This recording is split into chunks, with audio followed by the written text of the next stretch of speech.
Hello. Magandang hapon. Konti lang yung ano diyan, nakasampay. Alis tayo mga tiyayeng. Mayroon tayong importanteng puntahan sa sentro ng Valencia. Nagmamadali tayo kasi 4 PM na. At kailangan natin na doon unahan natin si Ziki baka kung saan-saan pumunta mamaya ba. Hindi natin siya makontak. So, very important yung lakad namin ngayon mga tiyaying at tayo ay mamadaliin na natin yung ating mga galawan dito. So, aalis ang mga tiyaying. Kasama ko ang niece. Ayan na. Dito tayo sa Rock Road. Kasi wala tayong mga ganap today. Kanina wala kaming mga ganap. Nakaupo lang talaga kami. Wala talaga. Ako nagpaplansa ng ilang piraso. Pero pagkatapos, hindi ko nga natapos mga tihay kasi may instruction yung anak ko sa Japan.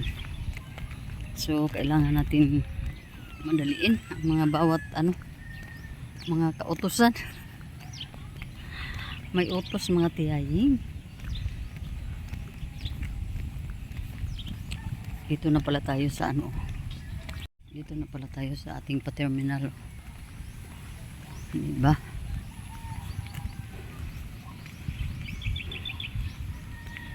Tingnan natin kung may motorila ngayon.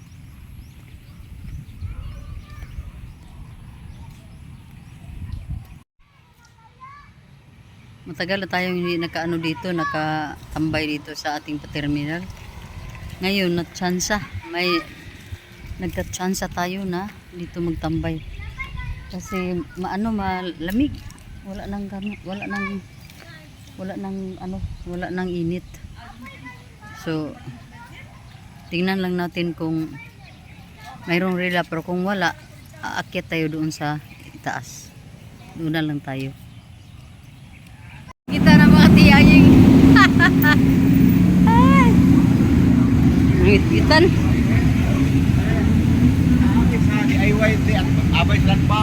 Parting pagka itkitan dahil lang sa photoshoot di Ziki Boy. So punta tayo dito sa market Sa market na tayo. Pasok na tayo sa market.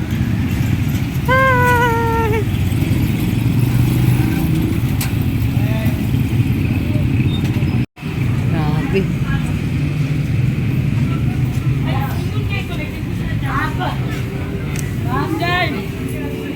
Hello mga tiyay, good evening sa inyong lahat. Ang mga tiyaying ay nakarating na rito sa bahay at busy na tayo sa pag-asikaso ng ating mga pinamili mga tiyay. Bumili tayo pala ng isda. Ayan dalawang klaseng isda lang ang ating binili mga tiyay kasi dalawa lang naman kami dito kumakain din. Bumili din kami ng red rice kasi yan ang gusto kong rice. So yun mga tiyay. Kararating lang natin pinawisan pa nga ako mga tiyay. Nandito pa yung mga pawis natin. At natapos na rin yung yung mga dapat kong tapusin sa hapon. Kanina pala mga tiyaying dahil yun ay para sa ni Ziki Boy. Sa application for Japan visa mga tiyaying. So na ipasa na natin sa mami niya sa Japan para dire-diretso na bukas sasubmit na lang nila doon sa immigration. So yun ang mga tiyay ang development ng mga buhay-buhay namin dito sa Pilipinas, dito sa lugar natin mga tiyaying kasi tayo permanente sa isang lugar pala. Ngayon ko lang na-realize mga tiyaying na ang buhay pala natin ay hindi permanente sa isang lokasyon lang. Uuwi naman tayo pero basta yun lang ang masasabi ko, basta ang mga anak pala natin ay nasa ibang bansa nagwo-work at doon na nanirahan, Dahil mga residente na sila doon. Tayo din pala mga parents at yung mga anak nila ay hindi dito manatili palagi sa Pilipinas. Gaya rin ng mga dalawang apo ko doon sa Canada. Yung dalawang apo ko sa Canada, si Kayla at si Bea. Ako ang nagpalaki talaga nila mga tiyaying hanggang sa 16 ata si Kayla, 14 si Bea. Basta 2017 sila pumunta doon sa Canada.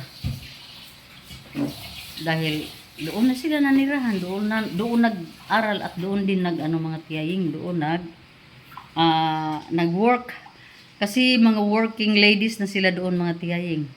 And ito namang si Ziki Boy, alam ko naman na hindi yan palagi dito sa Pilipinas kasi ang parents niya ay nasa ibang bansa din.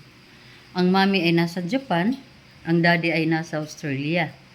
So magkaiba yung mga lokasyon nila mga tiyaying, and then si Ziki ay dito sa Pilipinas kasama ko. So napakahirap naman pala kung ganun. Tayo lang naman ang magpapalaki sa kanila. Pagka okay na, talagang kukunin na sila sa kanilang mga parents. Pero para sa akin, okay talaga mga tiyay. Kasi ako naman as single parent na ngayon kasi wala na po yung asawa ko.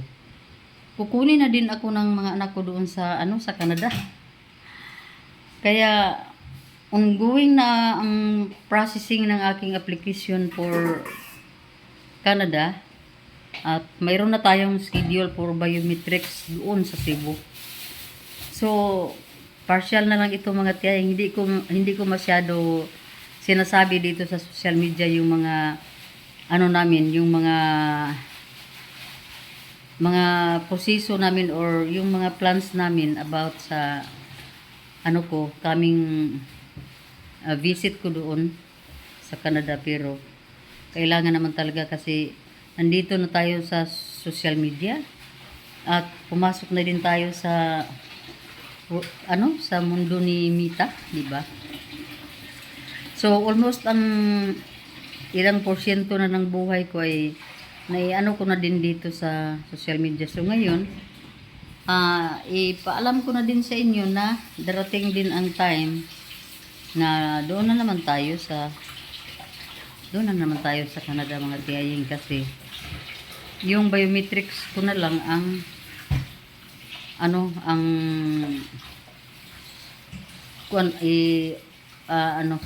biometrics ko na lang doon sa Cebu ang kunin ko o ibigay ko, and then saka na natin malaman kung maa-approve na yung application natin.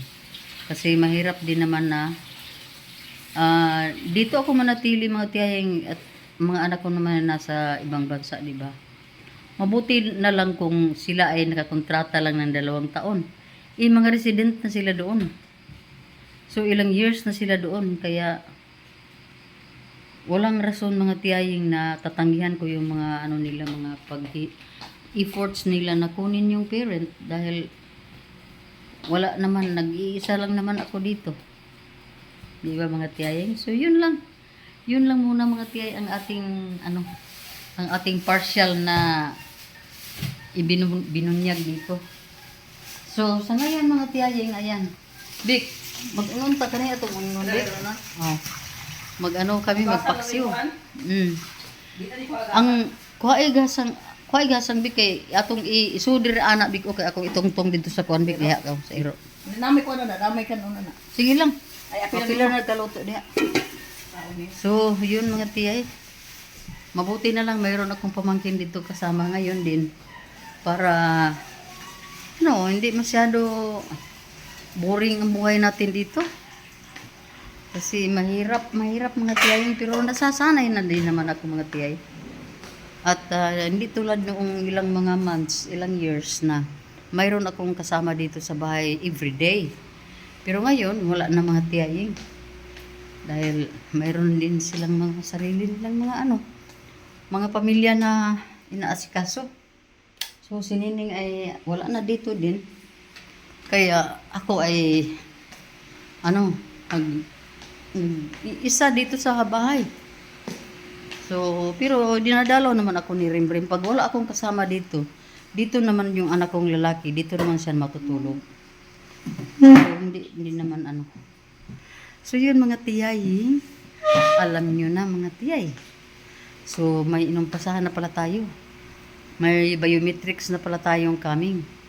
So, yun.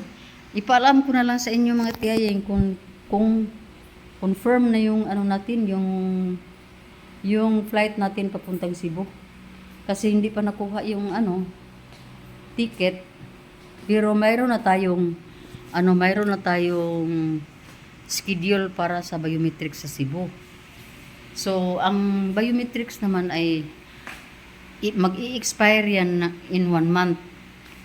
So, parang 1 week na ata.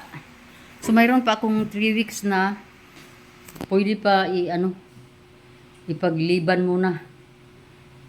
Oh, so, mamili na ako by first week of March. Yun na ang punta natin sa Cebu mga tiyay. So, once again, magandang gabi sa inyong lahat at tayo ay magsaya lang mga tiyay. Pagkatapos ng lutuin yung ating mga paulam today or tonight, nakasaing na pala si pamangkin ng kanin. Ang susunod nating gawin na naman ay kakain. So, yun.